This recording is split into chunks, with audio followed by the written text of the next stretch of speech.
सबको जय मसीह की। मैं जतिन बब्बर और आप देख रहे हैं मसीह परिवार चैनल। जैसे कि आप सब जानते हैं कि मैं इस चैनल पे प्रभु के अलग अलग दासों की वीडियोस डालता हूं, तो अगर आपको हमारा चैनल अच्छा लगता है तो आप इस चैनल को ज़्यादा से ज़्यादा सब्सक्राइब जरूर करें, ताकि आप प्रभु के वचन को सुन सके। वीडियोस को ज़्यादा से ज़्यादा शेयर करें, ताकि जिन लोगों तक वचन नहीं पहुंचा उन तक भी वचन पहुंच सके। सबको जय मसीह की। एक बार मैं आपसे दोबारा कहूँगा कि इस चैनल को सब्सक्राइब जरूर करें और वीडियोस को ज़्यादा से ज़्यादा शेयर करें। जय मसीह की। Praise God, hallelujah.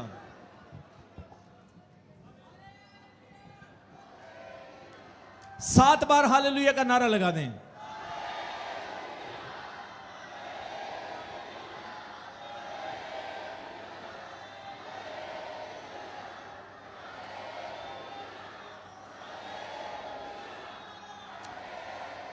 बोलो यीशु मसीह के नाम की, यीशु मसीह के नाम की। आइए हम अपने स्थानों पर बैठेंगे आज के वचन के लिए।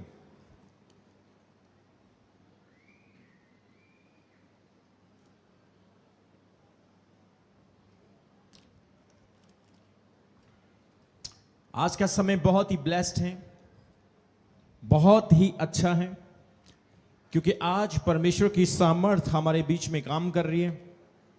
आज परमेश्वर अपने लोगों के बीच में आया हुआ है और बहुत सारे लोगों ने आज की आराधना का आनंद लिया। आज की वर्शिप के द्वारा परमेश्वर के नाम की महिमा की है। और आज हम उसके वचन को सुनने के लिए जा रहे हैं, क्योंकि परमेश्वर का वचन उसकी आवाज़ है, परमेश्वर का वचन उसकी वाणी है। और जो प्रभु की वाणी को, उसकी आवाज़ को सुनता है, परमेश्वर उसे 100 गुना आशीष देता है। सब बोले हालेलुया। कितने लोगों ने आज ब्लेसिंग पाई है? जोर से बोलेंगे हालेलुया। सुनिए, चाहे आपके पास गाड़ी है, वो आपको यीशु मसीह ने दी है। चाहे घर दिया है परमेश्वर ने, चाहे आपको अच्छी शादी की ब्लेसिंग मिली है, बिजनेस की ब्लेसिंग मिली है। पौलुस कहता है हम जो भी करें सब मसीह में करें और मसीह की महिमा के लिए करें। आप अपनी लाइफ में जो कुछ भी करें वो सब मसीह के लिए करें और मसीह की महिमा के लिए करें। इसलिए हमारी लाइफ का यह मकसद होना चाहिए कि हम अपने जीवन में हर एक काम को, हर चीज को प्रभु के जलाल के लिए, उसकी महिमा के लिए कर सकें। और अभी जैसे भाई ने गीत गाया, गड्डी देती यीशु ने असी बंदगी ते लेके जाने। सो परमेश्वर ने इनके श्राप को आशीष में बदल दिया, इनकी बुरी बातों को अच्छी बातों में बदल दिया। परमेश्वर ने इस भाई की एक शर्मिंदगी को इज्जत में बदल दिया। और आज परमेश्वर भी आपको यही संदेश देता है। लोग आपके बारे में क्या सोचते हैं आपको इसको नहीं देखना है, परमेश्वर आपके लिए क्या सोचता है आपने उस पर ध्यान देना है। क्योंकि प्रभु की योजनाएं गुप्त में होती है, प्रभु की योजनाएं अंडरग्राउंड होती है। प्रभु की योजनाएं हमारे नुकसान के लिए नहीं, हमारी भलाई के लिए होती हैं। आज जैसे इस भाई के जीवन में परमेश्वर ने इसकी शर्मिंदगी को इसकी इज्जत में, इसके श्राप को इसकी आशीष में बदल दिया। आज पवित्र आत्मा कह रहा है, जितने लोग इस सेम परिस्थिति से गुजर रहे हैं, परमेश्वर आपके लिए भी एक बड़ा प्लान बना के बैठा हुआ है। और मैं आपके लिए घोषणा करता हूं, वो प्लान आने वाले दिनों में आप देखने वाले हैं यीशु मसीह के नाम में। हो सकता है आज आप बिजनेस से स्ट्रगल कर रहे हैं, फाइनेंशियल स्ट्रगल कर रहे हैं, बीमारी से स्ट्रगल कर रहे हैं। हो सकता है आप किसी ना किसी प्रॉब्लम में जूझ रहे हैं, लेकिन प्रभु के पास आपके लिए एक प्लान है। शैतान कितनी भी कोशिश करे आपको नीचा करने के लिए, लेकिन जब परमेश्वर आपके साथ है वो आपको ऊंचा करेगा यीशु मसीह के नाम में। लोग आपको कितना भी लताड़ देने की कोशिश करें, लेकिन जब परमेश्वर आपके साथ है वो आपको कभी नीचा नहीं होने देगा। आज हम बाइबल से एक बहुत प्रभावशाली वचन को देखने जा रहे हैं। गिनती की किताब उसके 22 अध्याय उसके 21 वचन से लेकर उसके अगले वचनों तक। गिनती की किताब उसके 21 अध्याय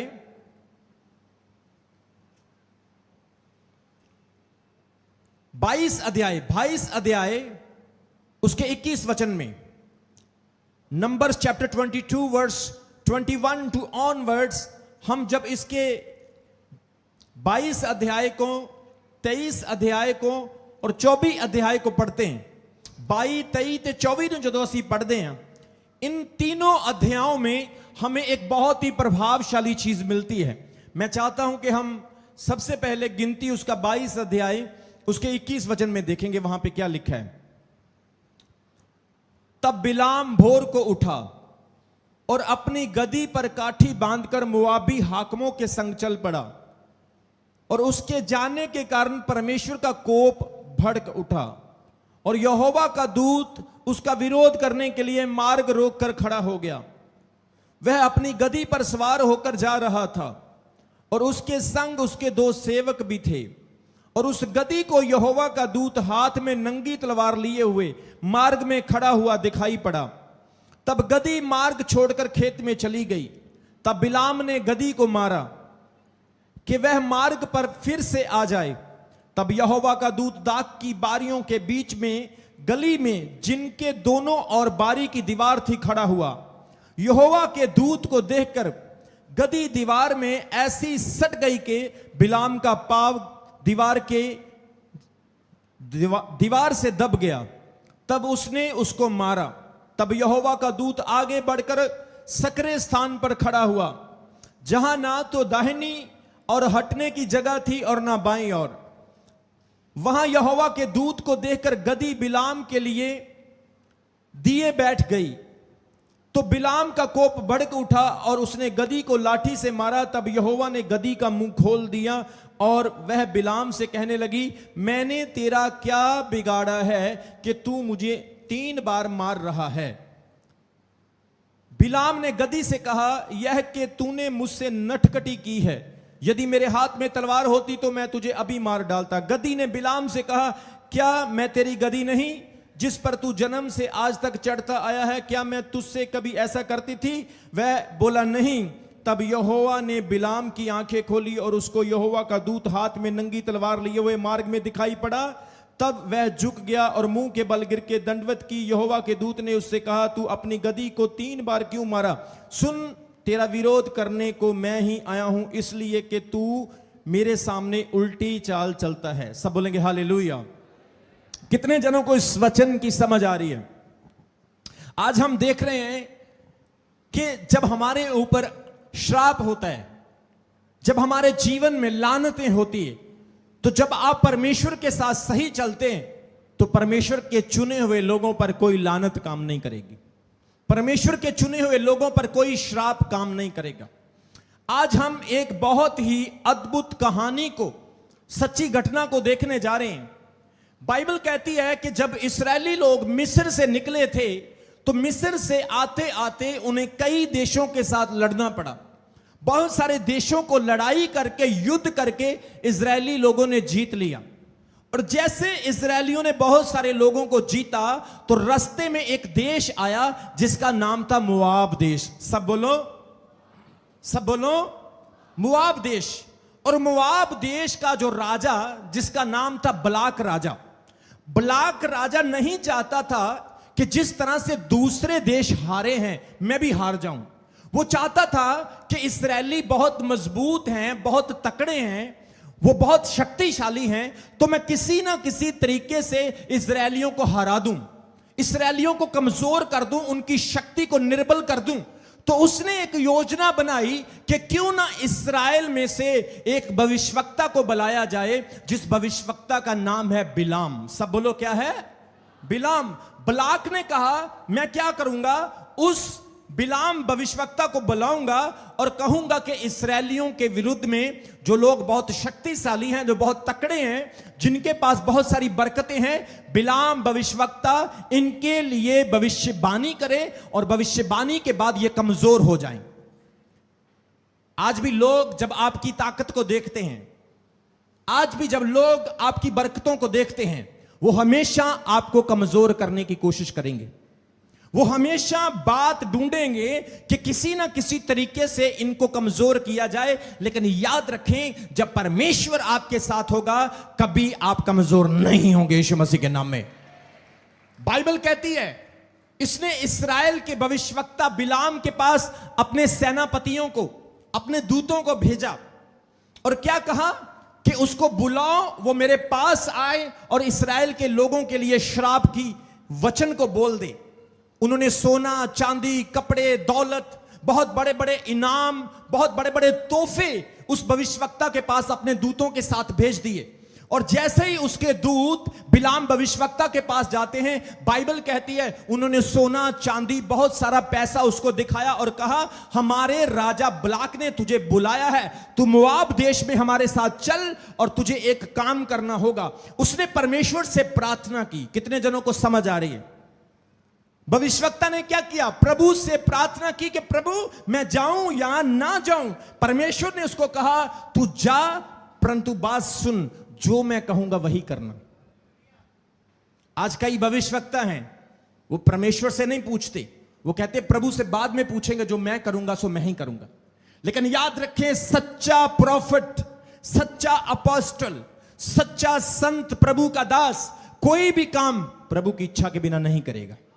वो हर काम प्रभु से पूछ कर करेगा। बिलाम ने कहा ठीक है, तुम मेरे लिए सोना चांदी बहुत सारा धन लेकर आए हो, लेकिन मैं तुम्हारे साथ जाऊंगा, लेकिन मैं सबसे पहले प्रभु से पूछूंगा। उसने प्रार्थना की, यहोवा से पूछा, यहोवा मैं जाऊं या ना जाऊं? परमेश्वर ने उसको कहा तू रुक जा, तुझे नहीं जाना है। बिलाम नहीं गया। उसके सैनिक उदास होकर बलाक राजा के पास वापस चले गए। बलाक राजा ने हिम्मत नहीं हारी, उसने दोबारा फिर से प्रयास किया और कहा अब दोबारा फिर से जाओ और उसे मेरे पास बुला कर लेकर आओ, अब की बार सोना चांदी और पैसा और ज्यादा लेकर जाना। देखो लालच दे रहे हैं। कितने जनों को समझ आ रही है? आज कुछ लोग शैतान के लालच में फंस जाते हैं। आज कुछ लोग छोटी छोटी बातों में गिर जाते हैं, छोटे छोटे पापों में अपने विश्वास को छोड़ देते हैं। लेकिन आप बिलाम भविष्यवक्ता को देख सकते हैं, उसने इतना सारा धन और पैसा देकर अपना विश्वास नहीं छोड़ा। उसने प्रभु को पीछे नहीं आगे रखा। और आज पवित्र आत्मा कह रहा है जितने लोग इस साल आने वाले समय में प्रभु को आगे रखेंगे, प्रभु आपको कभी नीचे नहीं होने देगा। आमीन। जोर से तो ब्लेसिंग आपकी है। दूसरी बार राजा ने प्रयास किया, अपने सैनिकों को, अपने दूतों को भेजा और कहा और ज्यादा सोना लेकर जाओ और चांदी लेकर जाओ।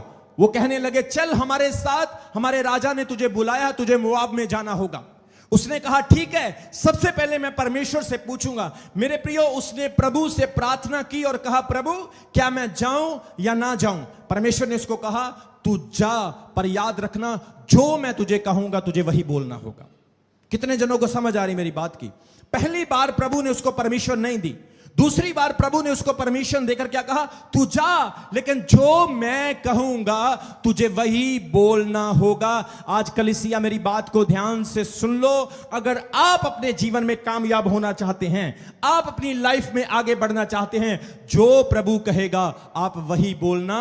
अपने आप से कुछ नहीं बोलना, क्योंकि जो खुदा बोलता है वो संपूर्ण होता है। जो परमेश्वर बोलता है वो सच होता है।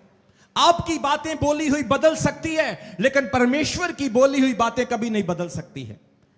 आपकी की हुई कोशिशें फेल हो सकती है, लेकिन प्रभु की हुई कोशिशें कभी फेल नहीं होगी। वो सफलता को पाएगी और सफलता को दिलाएगी यीशु मसीह के नाम में। जोर से बोलेंगे हालेलुया। प्रभु ने क्या कहा? तू जा, लेकिन याद रख तुझे कुछ नहीं बोलना, जो मैं कहूंगा तुझे वही बोलना होगा। बाइबल कहती है वो चला गया, उनके साथ चला गया, मोआब देश में बलाक राजा के सामने खड़ा हो गया। अब बिलाम भविष्यवक्ता को राजा बलाक अलग अलग स्थानों पर लेकर जाता है। 3 बार राजा ने बिलाम प्रॉफिट को अलग अलग जगह पर ले जाकर कहा कि तू यहां से इस्राएलियों के लिए श्राप बोल, यहां से श्राप बोल, इस पहाड़ी से श्राप बोल, इस स्थान से उनके लिए श्राप बोल। लेकिन जब भी बिलाम भविष्यवक्ता उनके लिए श्राप बोलने लगता था, वो श्राप बाइबल कहती है आशीष में बदलना शुरू हो जाता था। आज मैं आपको बोल रहा हूं, जो जो लोग आपके लिए श्राप बोलेंगे, उनका श्राप वहां से तो श्राप के रूप में आएगा, लेकिन यहां आकर आशीष में बदल जाएगा। हालेलुया बोलेंगे तो आशीष आपकी है। परमेश्वर का आत्मा कह रहा है कलीसिया, आपने लोगों से नहीं डरना, आपने दुनिया से नहीं घबराना, आपने शैतान से नहीं डरना। जो लोग आपका नीचा होने के लिए सोचते हैं, जो लोग आपकी इंसल्ट करने के लिए सोचते हैं, परमेश्वर कह रहा है आप लोगों के लिए परमेश्वर आशीष का इंतजाम करने वाला परमेश्वर है। यहां पे बहुत सारे ऐसे लोग बैठे हैं जिन्हें मेरे खुदा ने आशीष दी है। जिन्हें आशीष दी हाथ उठाकर हालेलुया बोलेंगे। बहुत सारे लोगों की शादियां हो गई, बहुत सारे लोगों के घर बन गए, गाड़ियां मिल गई, वीजे लग गए, बाहर के देशों में चले गए, प्रॉपर्टियां बन गई, दुष्ट आत्माओं से आजाद हो गए, बीमारियों से आजाद हो गए, कर्जों से आजाद हो गए। जिनके साथ ऐसा हुआ, जिनका जीवन बदला है, नशा छूटा है, हाथ उठाओ और हालेलुया बोल दो।